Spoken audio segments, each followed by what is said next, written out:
예, 대선을 닷새 앞두고 오늘과 내일 이틀 동안 사전 투표가 실시되고 있습니다.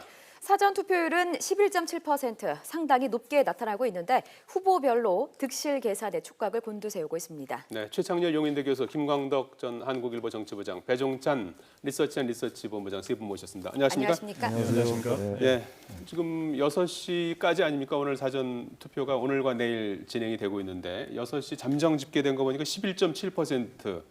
상당히 높게 나타나는 거 아닙니까? 지난 총선 때 이틀 동안의 투표율이 12%였는데 하루 만에 12% 가깝게 됐어요. 20대 지난 총선 때 사전 투표가 첫날이 5.45%였습니다. 예. 그리고 이제 최종 사전 투표율이 12.2%였거든요. 그리고 곱하기 2를 해서 이제 2배가 넘는 거거든요. 지난 총선 기준으로 한다면. 예.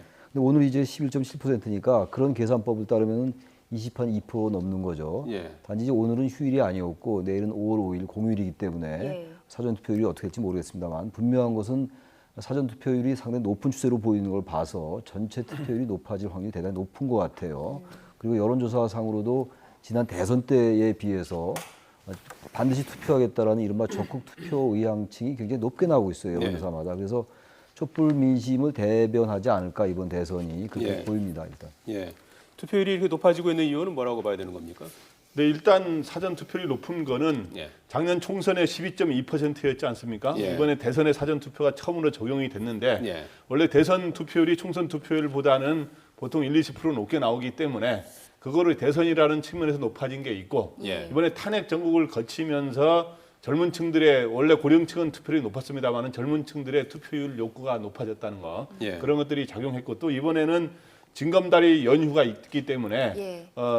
이제 5월 9일 날 투표를 못할 거를 예상하는 이런 사람들이 미리 투표를 하자. 또 시간적으로도 이틀이 있기 때문에 이런 것들이 작용하면서 결국에는 투표율이 3일로 늘어난 셈인 거죠. 그래서 이 사전 투표 도입이 대선은 처음인데 이러한 것은 일종의 저는 선거의 구조조정이라고 봐요. 선거 날을 3일로 늘린 거는. 예. 근데 이게 뭐냐면 미국에서 얼리 보팅 제도라고 하는 게 도입된 이후에 선거에 상당한 변화가 가져왔거든요. 그러면서 미국에서도 오바마 대통령 당선 과정에서 이 얼리 보팅 제도가 상당한 역할을 했다. 뭐 이런 얘기가 있습니다. 그래서 이번에 이 사전 투표의 이 확산이라고 하는 게 상당히 대선 주자들의 득실에도 상당한 영향을 줄 수 있다 이렇게 보입니다. 배 본부장님, 이제 지금 올해 유권자 수가 4,247만 명 아니겠습니까? 4,247만 명 중에서 뭐 내일까지 20% 정도 사전 투표율이 된다면 800만 명 넘는 그런 유권자가 투표를 하게 되는데 말이죠. 이 높아진 사전 투표율이 후보별로 유불리는 어떻게 평가할 수 있겠습니까? 특정 후보에게 유리하지도 그리고 불리하지도 않은 환경을 만들 가능성이 높은데요. 예. 이 유불리를 따질 때 과거에는 세대별 투표율이 달랐고 대체적으로 연령이 높을수록 투표율이 높았거든요. 또 지금의 달라진 유권자 지형은 연령대가 높은 50대와 60대 이상의 유권자 수가 비율상으로도 많습니다. 그러다 보니까 기울어진 운동장이 아니냐라고 해서 이 투표율에 따른 후보들 간의 유불리가 존재했지만 이번의 경우에는 이 20대, 30대, 40대 사전 투표에서 대체적으로 투표율이 높다라고 이야기되고 있는 연령대이거든요. 그것은 이 공표 금지되기 전에 각종 여론조사에서도 대체적으로 그러한 이 추세가 나타났었고요. 전국적인 사전 투표 제도가 실시되었던 지난 2014년 지방선거 그리고 2016년 국회의원 총선거 때도 사전 투표에서는 연령대별로 분석할 때 이번에는 연령대별 이 투표율을 공개하지 않습니다. 사전 투표율을. 그렇지만 이 14년 지방선거, 16년 총선거를 살펴보면 연령대가 낮을수록 사전 투표를 많이 하는 그런 경향이 나타남으로써 이번의 경우에는 사전투표가 또 이전 선거와 비교할 때도 더 높거든요. 그렇다면 과거에는 진보 성향의 후보들 그리고 야권 후보들이 대체적으로 이 투표율에 따른 불리한 환경을 이야기해 왔었는데 이번 선거만큼은 이 세대별 투표율이 전체적으로 다 높아짐으로써 이제는 투표를 가지고 특정 후보에게 유리하다 또 불리하다 따져 묻기는 힘들어 보입니다.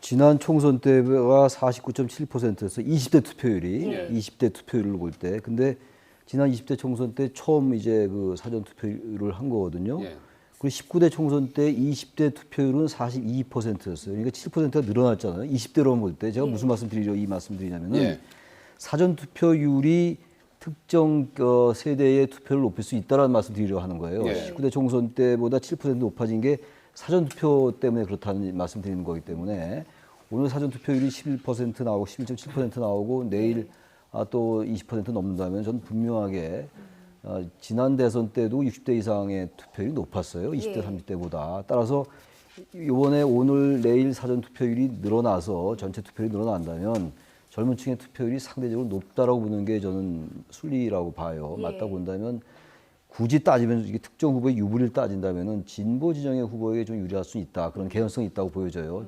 왜냐하면 논리적으로 볼 때 지난 대선 때 60대 이상이 높았단 말이에요. 투표율이 젊은 층보다. 근데 예. 사전 투표율이 이번 대선에 처음 도입된 거예요. 총선 때 아니고 대선 때 처음 도입됐기 때문에 전 이번 사전 투표율은 이 선거에 변수가 될 수 있다고 저는 생각합니다. 예.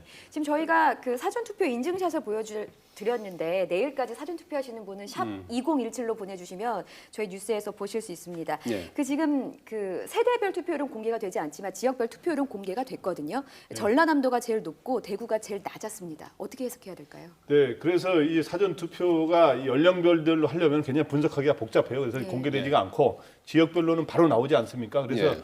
지역별로는 지금 호남이 투표율이 굉장히 높게 나오고 있고 이제 대구라 이런 데는 낮게 나오고 있는데 그 말은 뭐냐 하면 대구의 지금 보수층들이 이번에 탄핵 정국을 거치면서 여러 가지로 샤이 보수도 생겨났고 지금 현재 투표의 전통적인 이 고령층이면서 보수인 사람들이 투표율이 좀 낮아지는 거 아니냐 당초보다는 그런 것들이 좀 반영된 것 같고 또 하나는 지금 현재 보수층들이 소위 샤이 보수도 있지만 노마드 보수라 그래서 최종 표심을 결정하지 못한 사람들이 많아요.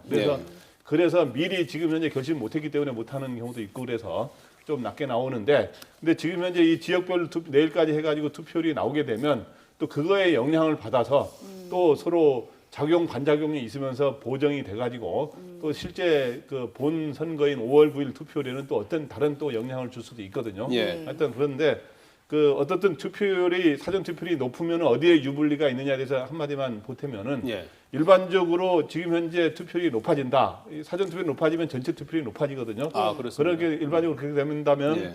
아무래도 젊은 층이 과거에는 투표율이 굉장히 낮았는데 젊은 층이 투표율이 높아지는 역할을 함으로 인해서 예. 결국에는 진보 진영의 좀 후보, 특히 문재인 후보 등에게 좀 유리할 수도 있는 거 아니냐. 그래서 이제 문재인 후보는 이 사전 투표율이 25%를 넘으면 자기가 홍익대 앞에서 프리 허그를 하겠다라고 예. 사전 지금 뭐 약속을 한 그런 상황인데 예. 그러나 이제 또 반대 해석도 있습니다. 반대 해석은 뭐냐 하면 현재 이 탄핵 정국을 거치면서 샤이 보스, 노마드 보수라 그래서 보수층들이 투표장을 많이 안 가는 거 아니냐라는 우려가 있는데 예. 그렇게 되면 사전 투표가 이렇게 높아지면 전체적인 투표율이 높아지면 결국에는 이 보수층들도 투표에 꽤 적지 않게 참여한 거로 되기 때문에 예. 결국에는 그동안 정치 의사를 드러내지 않은 보수층들이 투표에 중도나 보수의 그 샤이 층들이 예. 많이 참여함으로 인해서 결국에는 홍준표 후보나 안철수 후보에게도 또 득이 되는 거 아니냐라는 또 반대 해석도 있기 때문에 예.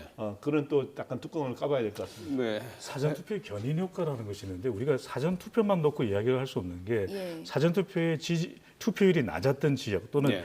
연령대별 공개는 하지 않지만 대체적으로 이 특정 연령대가 좀 사전 투표율이 낮은 것 아닌가라고 할 때는 본 투표율에 좀 더 자극을 받아서 투표율이 늘어나기도 되거든요. 예. 바로 그런 부분 때문에 사전 투표율을 보고서 그것이 다시 한번 본 투표율에 또 이 본 선거일에 투표하는 것에도 영향을 줄 수 있기 때문에 예. 이 사전 투표가 주는 영향뿐만 아니라 실제 그것이 미쳐서 본 투표에 주는 영향까지도 함께 또 생각을 해볼 필요가 있어 보입니다. 예. 지난번 대선 때 75.8%의 18% 투표율이었는데요. 투표율이었죠.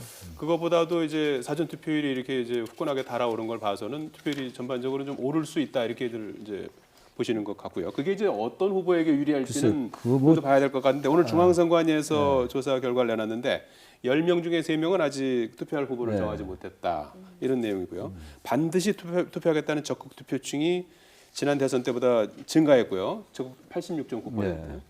그리고 30대가 급증했고 60대는 소폭 감소한 그런 결과가 나왔어요. 전 전체적으로 볼 때 정확하게 이 사전 투표율이 누구에게 유리한가 이런 거 사실 완전하게 입증된 상관관계 사실 없어요. 예. 우리나라 대체로 과거의 정치 문법에 의하면 투표율이 높다라는 것은 젊은 층의 투표율이 높다. 그래서 젊은 층은 상대적으로 보수보다는 진보 후보에게 지지를 많이 하니까 진보가 유리하다. 이런 게 일반적인 우리 정설이었는데 그 언제부턴가 그것이 깨졌어요. 사실 지난 대선 때도 투표율이 굉장히 높아졌는데 막판에 그게 젊은 층이 가서 투표하나 보다 했더니 나중에 알고 보니까 나이 드신 분들이 투표를 하고 그랬단 말이죠. 그래서 투표율과 세대별 투표율과 이 사실 결과는 완전한 상관관계는 없는데 이번 대선에서 우리가 말하면서 왕왕 간과하고 있는 게 이 대선이 지금 조기 대선이에요. 네. 조기 대선이고 우리가 장미 대선이라고 자꾸 얘기하니까 선거의 본질이 조금 희석되는 면이 있어요. 장미 대선이라는 게 장미가 5월에 피니까 장미 대선이잖아요. 예.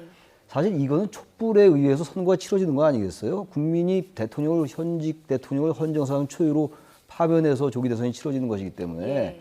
국민들이 뭔가 바꿔야 된다는 그런 저변에 좀 민심이 분명히 있다고 봐요. 하나의 시대 정신이라고 그럴까요? 그래서 우리가 뭐 저도 마찬가지입니다만 아주 정치공학적으로 분석들을 많이 하잖아요. 근데 거기엔 대전제가 좀 빠져 있는 면이 있다라는 거예요. 이번 대선은 역대 대선과는 아주 차이가 있는 대선이에요. 근데 그런 것들이 너무 간과되면서 너무 정치공학적 분석을 하다 보니까 예측을 못 하는데 저는 글쎄요, 뭐 하나의 직관으로 볼 때 사전 투표율이 이렇게 높아졌다라는 거는 국민들이 그만큼 정치 참여를 좀 하겠다. 예. 그건 뭐 보수나 진보나 마찬가지라고 저는 생각을 합니다. 예. 전체적으로 투표율이 상당히 높아진다고 해요. 지금 우리 앵커께서 지난 대선 때 75.8%라고 예. 말씀하시고 이번에 좀 높아질 것 같다는 말씀하셨는데 저도 그렇게 봅니다. 예. 그 높아진 투표율은 어쨌든 보수가 뭐 기권하는지 아닌지 모르겠으나 전체적으로 볼 때 촛불 집회에서 나타났던 그런 여러 가지 민심들, 뭐 테이크 집회도 있죠. 예. 테이크 집회도 그런 것들이 상당히 이번 투표에 반영될 가능성이 크다. 그래서 전 투표율이 높아지는 것이기 때문에 상대적으로 결론적으로 말씀드리면은 투표율 자체로만 본다면 그런 예. 직관 포함해서 진보 지정 후보에게 다소 유리할 개연성이 있다. 이 예. 정도 말씀드릴 수 있을 것 같아요. 예. 예. 정치 참여율은 높지만 실질적으로 아직 투표할 후보를 정하지 못한 사람들도 많기 때문에 각 후보 진영에서는 이 부동층을 어떻게 공략하는가도 남은 5일 대선에서 중요한 변수가 될 것 같습니다. 어떻게 예상하십니까? 네, 그래서 지금 현재 아까 선관위 조사의 결과도 지금 현재 10명 중에 3명이 예. 아직도 투표할 후보를 정하지 못했다 그랬는데 여러 가지 지금 신문마다 언론사가 좀 다릅니다만은 지금 투표할 사람을 정하지 못했다는 게 지난 대선보다 지금 10% 이상 높게 나오고 있습니다. 예. 그만큼 뭐냐면 이번에 탄핵 정국을 거치면서 보수층들 중에 샤이 보수가 많아졌고 아까 노마드 보수까지 합치면서 예. 표심을 결정하지 못한 특히 진보층은 많이 정했어요. 예. 진보층은 지금 문재인 후보로 많이 가 있고 그다음에 일부 심상정 후보인데 보수층들이 과연 지금 현재도 홍준표 후보냐 안철수 후보냐 결정하지 못한 사람 그리고 예. 그 기권하느냐 이런 사람들이 많기 때문에 그래서 이번에 선거의 조기 대선이 원래 또 표가 완전히 고정되지 않고 유동성이 강하거든요. 조기 대선이기 때문에 예. 그런데다가 이제 이러한 투표를 최종 표심을 결정하지 못한 사람들이 많기 때문에 아직 선거가 D-5일이지만 아직도 그래서 많은 변수가 있다. 이 부동층들이 결국에는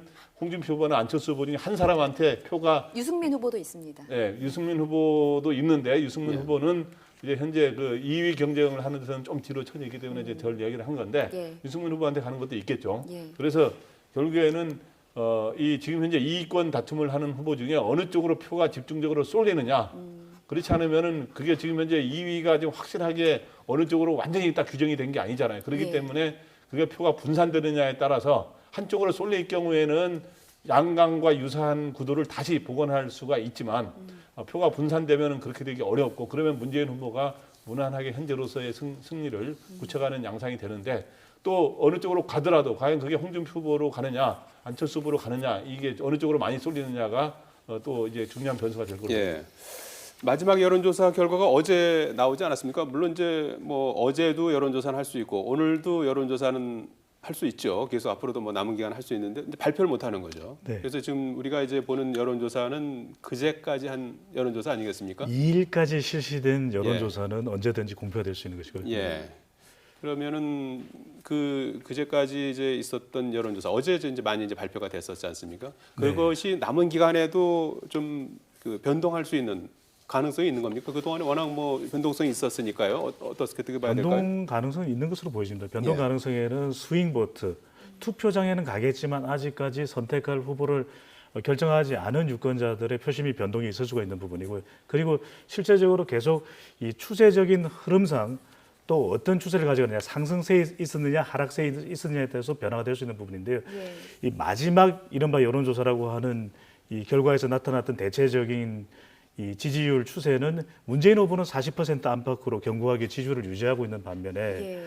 이른바 이강 체제를 나타내고 있는 안철수 후보와 홍준표 후보는 보수 표심을 결집하면서 추세상으로만 놓고 본다면 이 상승세 추세에 있었고 안철수 후보는 하락, 주춤하는, 정체되는 그런 지지율을 보이고 있었기 때문에 이 더 이상 우리가 지지율 결과를 알 수 없는 깜깜이 기간 동안 홍준표 후보의 보수 표심의 추가 결집과 상승세가 유지되느냐, 예. 아니면 호남 지역을 중심으로 해서 안철수 후보의 반등 계기가 마련되느냐 이런 부분도 좀 지켜볼 부분인데요. 예. 이 마지막 여론조사에서 또 상승세를 보이는 후보는 그만큼 탄력을 받는 것이 과거의 예. 사례들을 보면은 나타나는 현상인데요. 그럼에도 불구하고 끌어들일 수 있는 보수 표심도 일정 한계가 있는 것이기 때문에 예. 그것을 뛰어넘어서 과연 얼마만큼 지지율 상승 모멘텀을 만들어내느냐. 또 안철수 후보가 지지율이 하락 주춤한 추세에 있기는 했지만 그럼에도 불구하고 또 마지막 유세를 통해서 그동안 보여주지 못했던 반전 카드를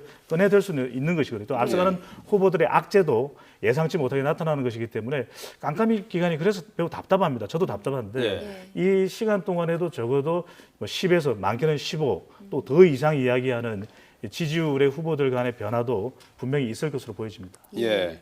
문재인 후보는 뭐 마지막 여론조사 앞서서 봤습니다만은 이제 줄곧 1위를 지키고 네, 이제 네. 깜깜이 기간으로 들어갔는데 말이죠. 그 앞으로 이제 남은 닷새 동안에도 계속 이제 득표율을 끌어올리겠다는 계획인데 이대로 꼴이 날 수 있을 거라고 보십니까? 알 수 없죠. 뭐 닷새 오늘 포함해서 닷새인데 예. 2002년도 대선 때는 노무현 후보와 정몽준 후보가 단일화가 됐었는데 예. 선거 바로 전날 밤에 단일화가 파기됐잖아요. 예. 누구는 그거 예상했겠습니까? 예. 그런 부분이 얼마나 선거에 영향을 미쳤는지 모르겠지만 여러 가지 변수가 너무 많죠 지금도. 예.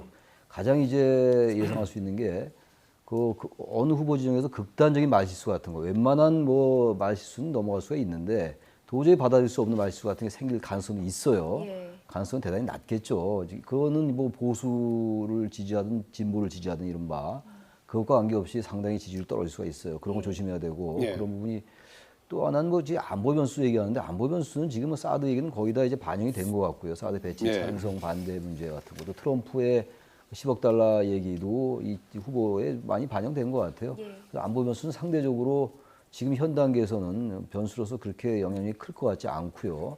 결국은 아직은 단일화 변수가 좀 있긴 있는 것 같아요. 홍준표 그래요? 후보와 이제 그 안철수 후보와의 단일화 그리고 예. 유승민 후보한테 유승민 후보한테 안 후보가 뭐 경제 정책을 뭐 좀 맡기겠다 이런 식의 맡기겠다는 표현은 잘 안 정확히는 부탁하고 싶다. 부탁한다 이렇게 예. 얘기했잖아요. 예. 근데 거기에 대해서 유승민 후보가 뭐 감사하다 이런 표현을 아까 썼잖아요. 아까 예. 화면에도 나오던데 예. 그런 부분들이 얼마나 유권자에게 작동할지 뭐 단일화까지는 아니겠습니다만 예.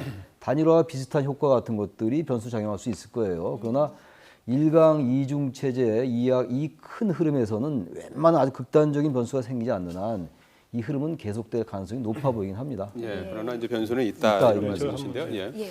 제가 어제하고 오늘 여론조사 여기 전문가 계시지만 예.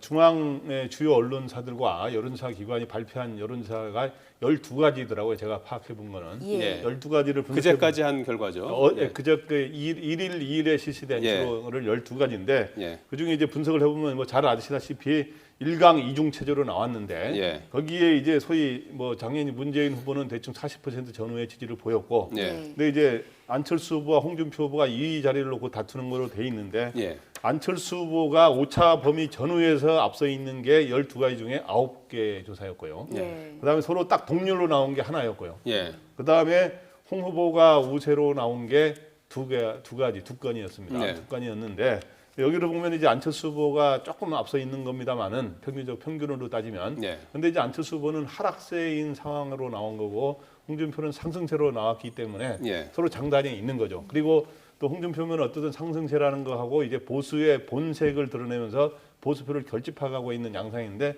그러나 이제 단점은 뭐냐 하면 표의 확장성이라는 데서는 역시 안철수 후보가 여기 진보라든가 중도에까지 걸쳐서 특히 호남 지역까지 걸쳐서 이제 늘릴 수 있는 그런 확장성이 있기 때문에 예. 과연 지금 현재 그 보수의 스윙 보터 아까 보수에서 마음을 정하지 못한 스윙 그네처럼 마음을 정하지 못한 스윙 보터가 한 20, 저는 20% 전후로 보는데 예. 과연 이 사람들이 이러한 홍준표 후보와 안철수 후보의 장단점 중에 어디를 택해서 과연 가느냐 이게 이제 굉장한 고민거리로 보이는 거예요. 제가 예. 볼 때 그 샤이 보수란 말에 입각해서 하는 얘기일 텐데 부동층이 전부 안철수나 홍준표한테 간다는 보장이 없어요. 예. 우리 자꾸 지금 이 분석을 할 때 샤이 보수라는 걸 하나 이거 상수를 두고 자꾸 얘기를 하는데 예. 부동층도 물론 안철수 후보에게도 가고 홍준표 후보에게도 가겠습니다만 예. 또 진보 후보한테도 가는 거예요. 그래서 부동층을 너무 이렇게 지금 안철수나 홍준표로 단정하는 건 좀 논리적 오류가 좀 있다고 저는 그래요? 보여지고 그러나 분명한 것은 부동층이 상당히 많아요 생각보다. 예. 지금 닷새밖에 안 남았는데도 20% 정도 되는 건 굉장히 이것이 이 부동층이 어느 쪽으로 가느냐에 따라서 완전히 판세를 좌우할 수가 있죠. 예. 하다 보니 1, 2위도 바뀔 수가 있죠. 20%가 극단적으로 어느 한 후보에게 완전히 간다.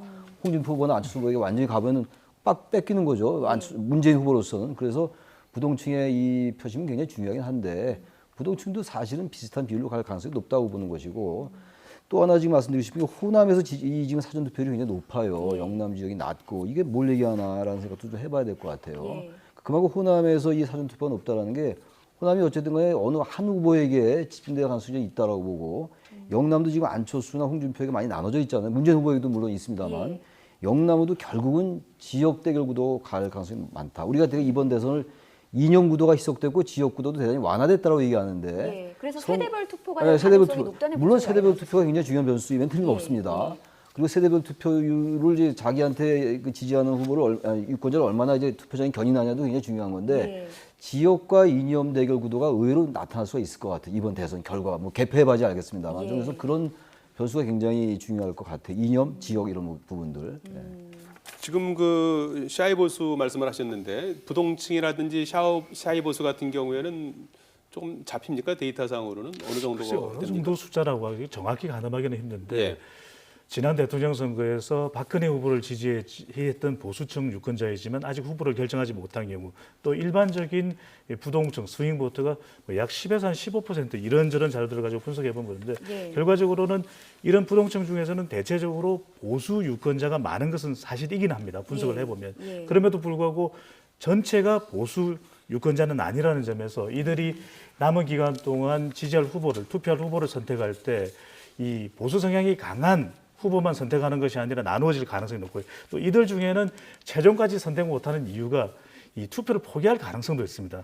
우리가 중앙선관위에서 내놓은 투표율도 보면은 100%는 아니거든요. 예. 그다음에 실제 투표를 하지 않겠다고 응답하는 경우도 있었기 때문에 이들의 경우에 끝까지 후보를 선택하지 못하는 경우에는 투표를 하지 않는 상황도 있을 수 있기 때문에 이 샤이 보수 물론 있을 수도 있고 있을 가능성을 가지고 우리가 이야기합니다만은 전체 판세를 뒤집어 놓을 정도의 예. 영향력을 미친다고 보기는 좀 어려워 보입니다. 예. 제가 그렇다면- 이거에 대해서 예. 뭐 좀 약간 보완 예. 설명을 하자면 예. 제 의견에 대해서 또 이제 다른 의견을 낸 거기 때문에 현재 선관위 조사 결과 여론조사 뭐 여러 차이가 있습니다만은 예. 10명 중에 3명이 지금 표심을 결정 못했다고 나온 거 아닙니까? 근데 예. 뭐 조사 기관에 따라서 25%로 나오는 데도 있고 여러 가지가 있습니다. 근데 이제 30%로 전제를 할 경우에 아무래도 이제 진보층은 지금 문재인 후보라든가 심상정 후보로 많이 표심을 결정했기 때문에 상대적으로 볼 때 아무래도 이 3명 중에 30% 중에 보수층의 표심을 결정하지 못한 사람이 좀 더 많다. 예. 여러 가지 왜냐하면 탈핵 쪽을 거치면서 여러 가지 그 중에 이제 투표를 안 한 사람도 있겠지만 예. 그런 측면에서 진보층의 이 저희 부동층들은 아무래도 이제 문재인 후보와 심상정 후보로 표가 또 나눠질 것이고 예. 보수층을 아까 전제할 때 보수의 부동층이 저는 이제 그 분석을 샤이 보수 노마드 표준까지 합쳐서 예. 그걸 30 중에 20% 가까이 가는 거로 본다. 그럴 중에 이제 그거는 이제 그런 식으로 흩어진다 이렇게 이제 분석을 합니다. 김광덕 부장께서 보시기에는 아까 최 교수님도 언급했습니다만은 막판 단일화 가능성에 대해서는 어떻게 보십니까? 네, 그래서 지금 현재 막판의 지금 변수는 바로 지금 저하고 생각이 뭐 똑같으신데 예. 진짜 이 끝내기 수순이지 않습니까? 지금 바둑으로 말하면 예. 끝내기 수순에서는 다 이겼다가도 한 점 잘못 놓으면은 한 점 잘못 놓는 게 큰 말실수로 언행의 실수라든가 이런 게 후보 본인이라든가 그 캠프의 핵심 인사 예. 이 말실수 같은 게 이 끝내기를 상당히 어렵게 만드는 수가 있기 때문에 예. 그런 것도 변수가 될 수 있고 또 하나가 바로 말을 단일화 변수인데 현재 예. 단일화는 거의 3자 단일화는 거의 불가능하다라고 예. 하는 게 대다수의 분석입니다. 그런데 정치는 뭐 김종인 전 대표도 인용한 거지만은 그 가능성이 예술이라고 유명한 정치학자가 예. 한 얘기가 있거든요. 그렇기 예. 때문에 저는 3후보가 단일화하는 건 불가능하다고 보는데 중에 세 사람 중에 지금 현재 예를 들어서 안철수 예. 후보나 홍준표 후보나 유승민 후보 중에 예. 한 사람이 전격적으로 막판에 사퇴하는 일이 생긴다면 예. 그거가 변수가 될수 어느 있다. 정도의 파장을 가져올 수는 있다 이렇게 보는 최 거죠. 교수님 막판에 좀 유익 있게 봐야 될 대목이 있다면 어떤 겁니까? 뭐 저 아까도 말씀드린 예. 대로고 저는 뭐 단일화가 이제 하나의 변수로 남아 있는 것만은 분명해요. 우리가 예. 뭐 정치판을 알 수가 없잖아요, 예. 세상 일을.